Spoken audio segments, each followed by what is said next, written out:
The video series Diabetes Educator was developed by the Georgia and Oklahoma Academies of Family Physicians as part of the Go Diabetes Initiative. The Diabetes Educator series consists of 6 video vignettes, each outlining best practices in the care of diabetic patients. Please proceed to the registration page for more information on the approved number of prescribed credits for this activity, as assigned by the American Academy of Family Physicians, and AMA-PRA Category 1 credit as assigned by the Georgia Academy of Family Physicians. Upon completion of each video vignette, please return to the Resources video page on the Go Diabetes website to complete the activity evaluation and earn your CME. This activity is supported in part by an educational grant from Sanofi Aventis. We thank you for participating in this online activity and hope that it serves as a valuable educational tool.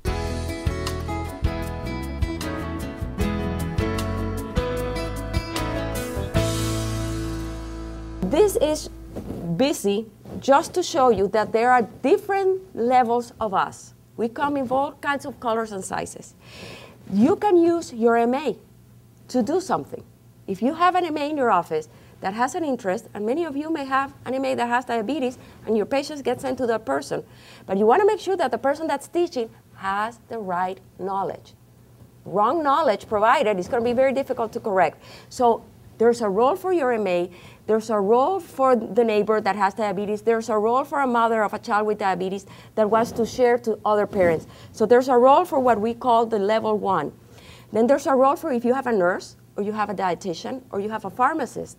There are pharmacists at the Walgreens and at the CVS that could help you if you don't have access to anybody else. They know something. Now you can use a diabetes educator, and I told you what diabetes educators are. I'm a nurse, but I decided that this is what I wanted to do, and I have trained to do this. I do this 100% of my time. So I do it a lot, and I know how to do it. So that's a diabetes educator. I've got ahead and got credentialed. So I am a certified diabetes educator. Now we have nurse practitioners, physicians, PAs, or diabetes educators that have prescriptive authority, and we have some here. You're a level 5. You're really taking care of your patient in the bigger sense of the word. You're doing lipids, you're doing all other kinds of things. So this is just to show you that there's a role in the spectrum of people that we work with that can help you provide this care. And you can find this in diabeteseducator.org, or you can ask me later if you want more information. Now, we've already talked about some of these things. What do you do if you are bombarded with patients with diabetes in your practice? Different things. You can, if you have high volume, you can do diabetes days. What were you saying? Group visits. Group visits is the new thing. I'm going to talk a little bit about it. So diabetes days, we heard some people pick a day and they bring all the diabetes patients on that day. You're prepared to make sure that you're following all the standards of care. You have your vaccines, your referrals, everybody's taking their shoes off. It makes it easy because you're following the same routine. Group education. It works very well. Shared medical appointments or group medical visits, the buzzword, a lot of people doing them.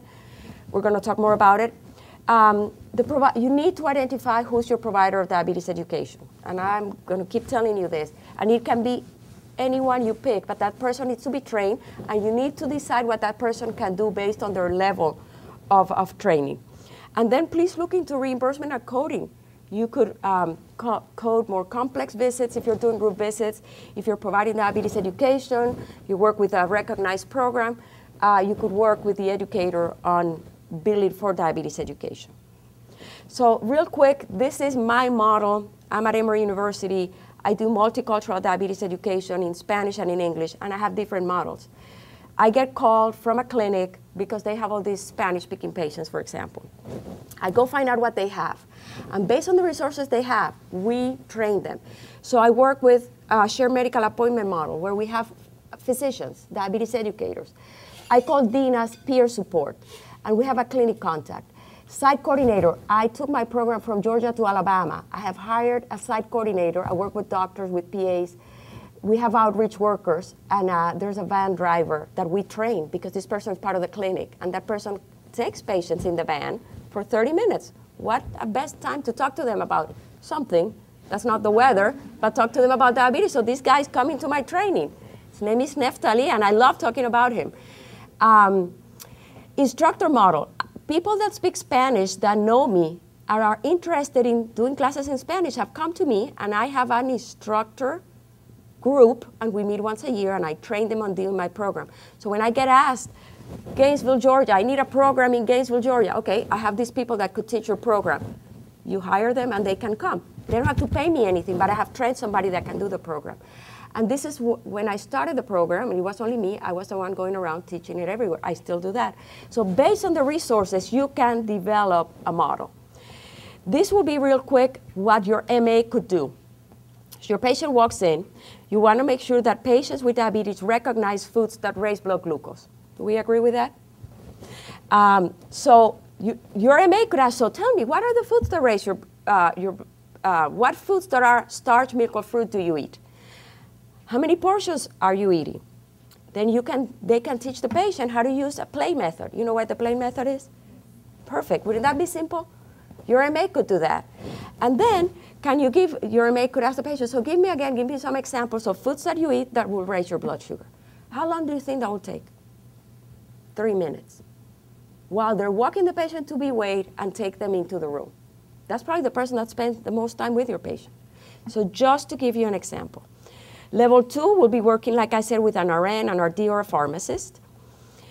Level 3 or 4 is working with a diabetes educator. If you don't know where a diabetes educator is, there's a website, diabeteseducator.org.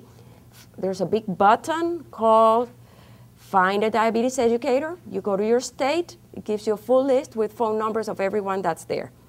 Establish a referral process and meet this person. Okay? So, does your practice currently implement group visits? Let's answer 1 for yes, 2 for no.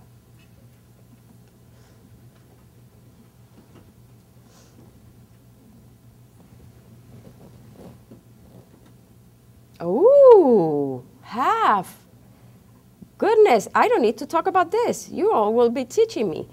So I am doing group medical visits. I'd love to hear from you. We're going to have a breakout session where we're going to talk about that. We can talk about that. Issues to consider. We're talking about diabetes here, so this is what I'm going to tell you. You can do group medical visits with diabetes. Invite your patients. You decide how frequently are your visits, and you do problems identified out of those visits. You bring your patient back for the appointment. You're not taking care of everything at that visit.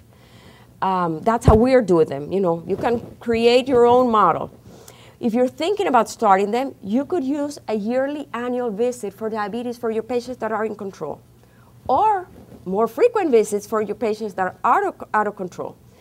2 hour, 10 patients is the most we've been able to do. I don't know if anybody has more experience. That's about right. Yeah, we tried 15, we went crazy. You gotta plan like you're in Hollywood, and it's gotta be very, very scripted and planned. You're gonna have all kinds of emergencies. Individualized flow sheets work, education materials, and make sure you work with your billing department to see how you can code this differently. What are the benefits? Greater access, a more holistic approach. I really did not see increased time with the MD, but decrease wait time. Rather than waiting for an hour and a half to see the doctor for 10 minutes and the MA for 15, the entire time is used in productive learning or caring time. And a lot of attention to psychosocial issues. It is voluntary. If your patient doesn't want to join, they don't have to. It's very interactive. It's very efficient. It's team-based. It's fun. And patients love it. Diabetes education is an integral part of diabetes care. They have to be part of it. Your patient will not be able to follow if they don't understand how to do it. And providing access to diabetes education to your patients will optimize their diabetes control